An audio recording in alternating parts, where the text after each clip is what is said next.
우리가 지금 이 기행을 통해서 만날 그 주요한 그 화가들을 조금 이제 잠깐 만들어 놨는데요. 밑에는 이제 1400년대부터 1900년대까지 19세기가 아니고요. 1900년. 지금 이제 제일 앞에 있는 사람은 피에로 델라 프란체스카라는 그 화가인데 초기 이제 르네상스 시대 화가죠. 우리가 그 다음날 가게 되는 아레초에서 만나보게 될 그 프레스코화의 그 화가입니다. 그 다음에 이제 여러분들이 이제 그 파란색으로 들어있는 것들은 뭐 그림을 몰라도 다 아는 인물들이죠. 르네상스 시대의 주요한 화가들인데 제가 그 옆에다가 연도와 나이, 그 다음에 나이 차까지 이렇게 좀 적어봤습니다. 그런 이유는 이 사람들이 그 시대를 같이 살았기 때문에 어떤 작품을 이해하다 보면 다 같이 이렇게 엮여 있어요. 그러다 보니까 좀 생몰 연대라든지 자기가 살았던 나이, 그 다음에 서로 간의 나이 차이 이런 걸 좀 제가 필요해서 해놨습니다. 그러니까 여러분들한테 뭐 필요하다는 것은 아니고요. 보시면은 보티첼리하고 다빈치하고는 7살 차이 납니다. 그러니까 바로 뭐 형 동생 할 정도 나이죠. 그리고 다빈치와 미켈란젤로는 좀 차이가 있습니다. 23살 정도 차이 나고요. 그 다음에 미켈란젤로와 라파엘로는 8살 차이. 그 다음에 우리가 아래쪽 가서 가는 이유가 이제 조르조 바사리라는 미술과 열전을 지은 그 바사리는 이제 미켈란젤로와 36살 정도 차이가 납니다. 근데 지금 보시면은 미켈란젤로가 저 다비드상을 만들 때 그걸 심의했던 위원회에 보티첼리와 다빈치가 거기 포함돼서 어디다 설치할 거냐를 두고 논쟁을 벌이는 경우가 있었고요. 그 다음에 다빈치와 미켈란젤로가 베키오궁 안에 있는 이제 그 그림을 이제 경쟁하게 되는 그런 이야기가 있죠. 둘 다 작품을 만들지 못하고 나중에 이제 밧사리가 거기에다가 그림을 그렸다. 그 밧사리 그림은 지금 있습니다. 그 안에 프레스코하기 때문에 해반 쪽으로 이렇게 딱 칠하고 난 다음에 거기다 그림을 그리잖아요. 그러니까 한번 발라버리면 그 뒤에 있는 그림은 사라지는 거죠. 그래서 조사팀이 그러면 저걸 구멍을 뚫어서 한번 이렇게 조사해보면 안 되겠냐. 그 다빈치 그림도 중요하고 미켈란젤로 그림도 중요한데 그럼 밧사리 그림도 중요한 거 아니냐. 그걸 또 훼손시켜야 되니까 아직 결론은 못 내고 있는 거죠. 밧사리와 또 미켈란젤로는 이게 이제 좀 이야기가 길어지니까 오늘은 좀 짧게 하고요. 이제 거기 가서 이야기들을 이제 풀어보도록 하겠습니다. 그 밑에 보면 이제 저 노란색으로 되어 있는 게 이제 말하자면 베네치아 화파의 주요 이제 화가들이고 그 밑에 있는 건 이제 북유럽 뒤러라든지 그 다음에 이제 플랑드르를 대표하는 브리올 그 다음에 이제 우리가 잘 아는 이제 바로크 시대의 카라바조, 루벤스, 렘브란트, 페르메르 그리고 나서 이제 1800년대 가면 다비드 앵그르, 그 다음에 이제 낭만주의 화가였던 들루크라, 제리코, 그 다음에 사실주의의 쿠르베, 자연주의의 밀레, 그 밑에 이제 마네모네 고갱은 이제 인상파 이쪽 되고, 그 다음에 이제 우리가 비닌에 가서 이제 벨베데레 궁에 가가지고 가는 이유가 이제 클림트의 작품과 에곤 실레의 작품을 이제 보러 가게 되겠죠. 여러분들이 아마 가장 좋아하는 뭐 클림트의 키스 그 작품이 있는 곳이고요. 그 다음에 이제 우리가 벨기에에서 보게 되는 눈의 마그리트. 그래서 우리가 주요 마주칠 그 화가들은 이제 이런 사람들을 만나기 위해서 가는 여정입니다. 자, 그러면 우리가 첫날 여기서 출발해서 그 다음날 이제 그날 저녁에 로마에 도착을 해서 그 다음날 주무시고 그 다음날 아침부터 이제 로마 일정이 들어가게 되는데, 로마 일정은 일단 오전에 이제 바티칸 박물관, 궁, 광장 이렇게 해서 바티칸 위주로 오전을 이제 돌게 되는데, 지금 보시는 게 말하자면 이제 라오콘 군상이죠. 그래서 이게 1504년에 이제 한 농부가 밭을 좀 갈고 뭔가를 건축을 하려고 땅을 뒤집다 보니까 뭐가 이제 걸려 나왔는데 범상치가 않아서 신고를 했고, 그래서 이제 미켈란젤로도 달려갔다고 그래요. 이것이 이제 어떤 것인가 해서 보니까 이런 이제 작품이 나온 거죠.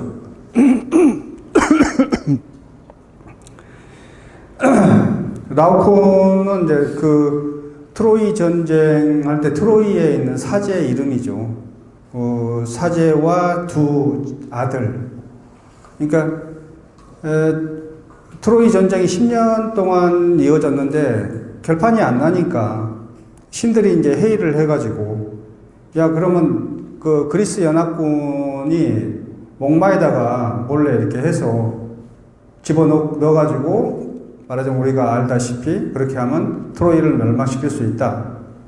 그걸 말하자면 신들이 회합을 갖고 한 거죠. 대신 사제가 그걸 알고, 이러면 이제 말하자면 트로이가 망하니까 그걸 이제 발설하려고 하니까 화가 난 이제 아테네가 커다란 뱀을 보내가지고 사제와 두 아들을 이제 죽인 거죠. 그걸 이제 조각을 한 건데, 말하자면 이게 헬레니즘 시대의 작품이죠. 근데 이게 헬레니즘 시대의 작품이라는 게 아니라 그때 당시에 이런 작품이 있었는데, 그 로마 시대 초기에 이 작품을 보고 그대로 모각을 한 거라는 거죠. 그러니까 헬레니즘 시대면은 벌써 이제 기원 전인데, 이것은 기원 후에 말한 거고, 그리고 이제 이게 그 세 사람의 어떤 그 이름이 그 적혀 있다는데, 그걸 가지고 진위 여부를 굉장히 말하자면 따진 거죠. 어떻게 해서 이게 그리스인들이 그리스 이름인데 여기 와서 조각을 했느냐 그랬더니 이제 나중에 밝혀진 거죠. 그게 유적 발굴하다 보니까 로마의 그 한 그 공방 터를 이제 발굴하게 됐는데, 거기서 이제 드러난 여러 가지 그 유물드 파편 조각에 이 사람들이 이름이 있었던 거예요. 그 조각을 찾은 거예요. 그러니까 거기서 이제 말하자면 이걸 제작을 했던 거죠. 그러니까 이 세 사람이 로도스에서 로마로 건너와 가지고 그 공방을 차려서 했는지, 아니면 로마의 공방에 말하자면 기술자로 와서 이걸 했는지, 그것은 모르겠지만 이제 이 사람들의 실제적인 인물이라는 거죠, 제작을. 그리고 이 조각은 한 덩어리가 아닙니다, 사실은. 이게 붙인 거예요, 이게. 쪼개진 걸. 그러니까 그 당시에는 대리석이 이렇게 큰 걸 통짜배기를 하기에는 어려워요, 구하기가. 그래서 그런 공방에서는 미리 이렇게 주문자들, 우리가 하기 전에 미리 이렇게 만들어 놓습니다. 상체를. 일례로 들면 상체를 하나 만들어 놓고 주문이 들어오면 그 아래 거 만들어서 붙이는 거예요. 그렇게 해서 말하자면 주문자한테 주는 거죠. 그런 체제였다. 지금 같으면 이제 우리가 분업화된 어떤 그런 체제 속에서 조각도 이루어졌었다. 이게 말이 또 길어지네. 빨리빨리 끝내. 그러니까 여기 가면 이제 토르소라는 것이 있는데, 이걸 이제 말하자면 토르소라는 것은 이태리 말로는 이게 나무 둥치라는 뜻이랍니다. 그러니까 만약에 장가지들이 없는 통짜배기 통나무라는 뜻인데, 이 당시에 이제 로마의 유적 유물들이 이런 많이 발굴이 됐는데 가장 약한 부분은 다 깨져서 없겠죠. 그럼 가장 약한 부분이 뭐겠어요? 몸통 남기고 팔다리, 머리 다 이제 없는 것들이 많이 출토가 됐겠죠. 그래서 그러한 형태의 조각들을 이제 토르소라고 이제 명칭을 하게 된 거죠.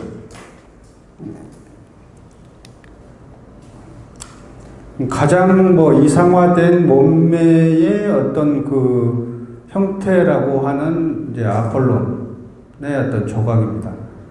사실 이런 몸매를 사실 가질 수는 없겠죠. 거의 뭐 8등신, 9등신 정도 되는데 과연 이게 가능하지 않잖아요. 이 얼굴 보면 이게 이제 하나로 치는 거 아닙니까? 이걸 계산을 해보면 이게 10등신은 되지 않을까? 그리고 이제 바티칸의 이제 피나코테크, 그러니까 회화관이죠. 회화관을 가게 되면 이제 라파엘로의 그리스도 변형이라는 이제 이게 작품인데 이게 라파엘로의 마지막 유작입니다. 이걸 다 맞추지를 못했고 그 제자가 마무리 지어서 했던 작품이고요.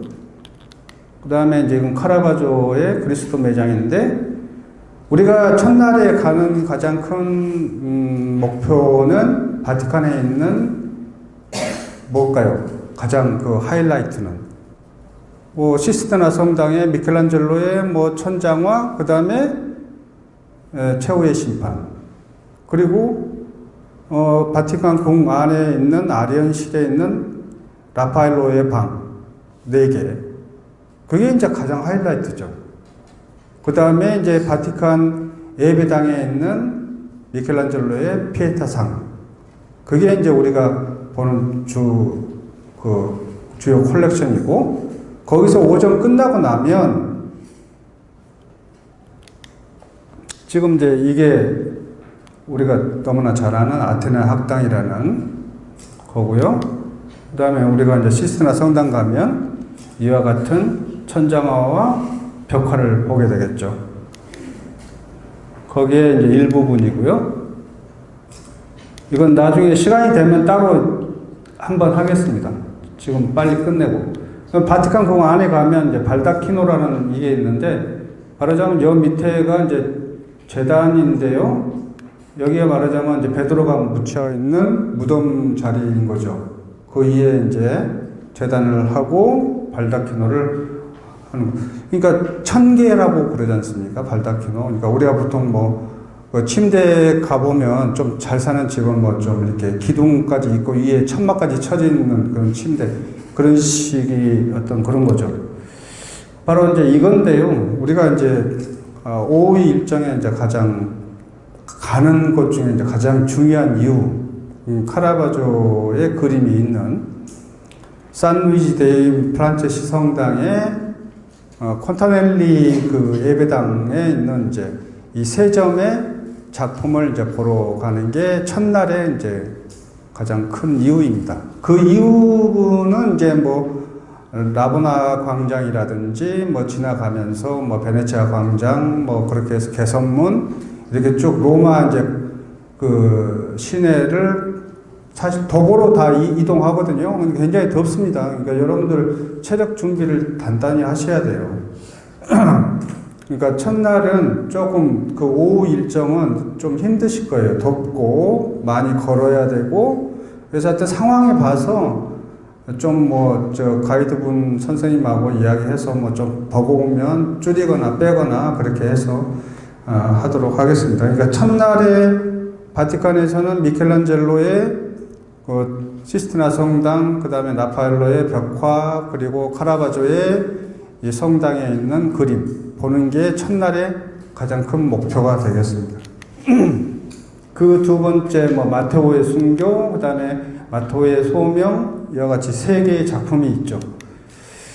그 다음에 다음 날은 이제 아레초로 오전에 이제 출발을 해서 아마 오전 내내 이동을 해야 될 거예요. 한 3시간 이상 걸리니까.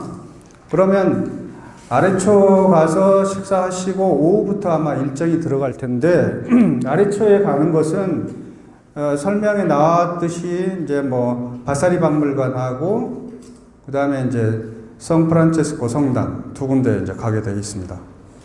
여기에서는 아마 좀 여유가 좀 전체 일정 중에서 가장 여유 있는 곳이 아닐까 그런 생각이 듭니다. 그래서 좀 더 편하게 자유스럽게 있을 수 있는 시간이 될 것 같아요. 사실 아래초라는 것은 뭐 인생은 아름다워라는 영화로서 좀 그 촬영지로서 좀 알려지고 했는데 우리가 촬영지 가보면 다 뻔하잖아요. 뭐 우리가 뭐 왕건 뭐 촬영지 가보면 뭐 간판 하나 세워져 있고 뭐 볼 거 하나도 없지 않습니까? 그렇듯이 뭐 거기도 뭐 그란데 광장 가면 거기서 촬영을 했다고 하는데 뭐 그게 뭐 얼마나 뭐 대단하겠어요. 그대로 있는 거죠. 그래서 샌프란시스코 성당은 아주 조그마합니다. 그 안에 들어있는 이제 그 프레스코와 연작을 보시게 될 텐데 이 이제 작품의 이제 중요성은 이제 그때 그날 가서 미리 좀 이동하면서 해드리도록 하고요. 그 다음에 밭사리 박물관도 마찬가지고. 그러고 나면 이제 아마 조금 오후 시간이 그렇게 여기 두 군데는 뭐 크지 않아서 그냥 뭐 한 20-30분씩 들어가서 보고 설명 잠깐 하고 하면 끝날 거예요. 그러면 오후 시간은 그 중세 도시의 좀 고풍스러운 맛 그런 거 느끼시면서 좀 여유 있게 보내시면 될 것 같습니다. 그리고 이제 그 다음날 피렌체 일정인데 이제 어차피 이제 함께 다 12일 동안 같이 움직이시고 식구처럼 움직여야 되기 때문에 아마 그날 저녁에 전체 좀 이렇게 화합하고 뭐 서로 이제 인사하고 하는 그런 이제 저녁에 자리를 좀 마련해 볼까 합니다. 그때는 상황 봐서 그렇게 하도록 하겠습니다. 지금 이제 이게 성당에 지금 그 앞에 프레스코에 들어있는 지금 이제 이게 앱스라고 하는 이제 반원형 구가 있는데 거기 들어가 있는 이 옆에 있는 이제 프레스코들이 이제 우리가 보러 가는 거죠. 이걸 펼쳐놨을 때 이렇게 이야기가 전개가 됩니다. 자, 이거 이야기하면 시간 다 넘어가니까요. 그때 가서 이야기하도록 하고요. 그 다음에 이제 피렌체 가면 피렌체는 이제 르네상스 시대의 보고죠. 우리가 여기서는 볼 게 너무 많은데 여기도 이제 하루 일정이기 때문에 가장 볼 수 있는 게 이제 우피치 미술관, 이제 그 두오모 성당 이런 것들 이렇게 보는 일정으로 되어 있는데 사실은 여기를 가기 위해서는 메디치 가문의 어떤 그 가계도 그 다음에 그들의 역할 그런 것들을 조금이나마 알고 가야 이야기하는데 조금 편하지 않을까 싶어서 가계도를 이제 만들어 봤습니다. 지금 보시면 직물 그러니까 그 토스카나 지방이 좀 구릉지거든요. 이렇게 평평한 곳이고 그렇기 때문에 목축업이나 이렇게 농업이 많이 발달한 곳입니다. 그러다 보니까 피렌체 하면 가장 유명한 게 뭐예요? 먹는 걸로? 티본 스테이크이잖아요. 그러니까 그 소를 많이 이제 키우니까 거기 티본 스테이크. 그 다음에 이제 직물, 염소나 양 이런 것들을 많이 키워서 거기서 나온 이제 그 털로 직물을 짜고 그걸 이제 수출하고 그런 이제 산업이 이제 좀 발달했던 곳이니까 거기서 이제 그런 직물 사업을 통해서 돈을 벌고 그 다음에 그 돈으로 이제 금융업에 진출을 해서 이제 많은 돈을 이제 번 거죠. 이제 이 메디치 가게에서 가장 중요한 인물은 코시모, 로렌초, 그 다음에 코시모 1세가 되겠습니다. 나머지 이제 교황도 두 사람이나 나오는데요. 조반니, 레오 10세, 줄리오, 클레멘스 7세. 그리고 왕비도 두 명이나 나옵니다. 반개까지 합치면 3명이라고 하는데요. 그러니까 어마어마한 가문이죠. 한 300년 정도 유지되다가 결국 이제 후손이 끊겨서 이제 땅이 이제 다 넘어간 거죠. 이제 합스부르크에. 자, 이 코시모라는 인물이 어떻게 보면 메디치가의 정초를 확실하게 닦은 사람이라고 하면 그걸 가장 꽃피운 사람이 로렌초 메디치고요. 몰락했다가 망가졌다가 다시 말하자면 일으킨 사람이 이제 코시모 1세라고 보면 되겠습니다. 그러니까 지금의 우피치라든지 우피치 건물을 바로 이제 코시모 1세가 건립을 시킨 거고, 그걸 건립한 사람이 건축가가 바로 이제 바사리입니다. 조르조 바사리가 코시모 1세의 가장 최측근 오른팔이었죠. 그래서 그 우피치를 만들고, 또 코시모 1세가 그동안 흩어져 있던 모든 자기 이제 선조들이 뭐 후원하고 뭐 하여튼 했던 그런 예술품들을 다 다시 회수하고 사들이고 그걸 모아서 나중에 만들어진 게 바로 우피치 미술관입니다. 그러니까 그 코시모의 역할과 마지막 이 안나 마리아 루이사 데 메디치라는 마지막 후손이 없었죠. 그래서 이제 자기 동생인데 이 친구가 후손이 없어 죽어버리니까 그 나머지 유산들 처리를 해야 되지 않습니까? 그러니까 그 가지고 있는 모든 그런 예술품들을 말하자면 피렌체에 말하자면 이렇게 뭐라고 해야 되나? 헌납해야 되나? 기부하는 걸로 쇼부를 친 거예요. 그 안 했으면은 그 모든 작품들이 다 흩어졌겠죠. 그런데 저 사람의 어떤 역할로 인해서 지금 이제 그 르네상스 시대의 모든 작품들이, 주요한 작품들이 우피치 미술관에 남아서 고스란히 남아서 우리가 지금 볼 수 있는 것은 마지막 후손이었던 이 여성 덕분에 지금 우리가 이제 그걸 보게 된 거죠. 그래서 지금 이제 코시모는 많은 사람들을 이제 그 말하자면 후원자 역할을 했죠. 브루넬레스키, 도나텔로, 그 역할을 했고, 로렌초가 유명한 것은 이제 그걸 말하자면 지켜낸 것도 있지만, 그 정치적 어떤 혼란 속에서 단판 지은 어떤 그 역할로 인해 가지고 피렌체를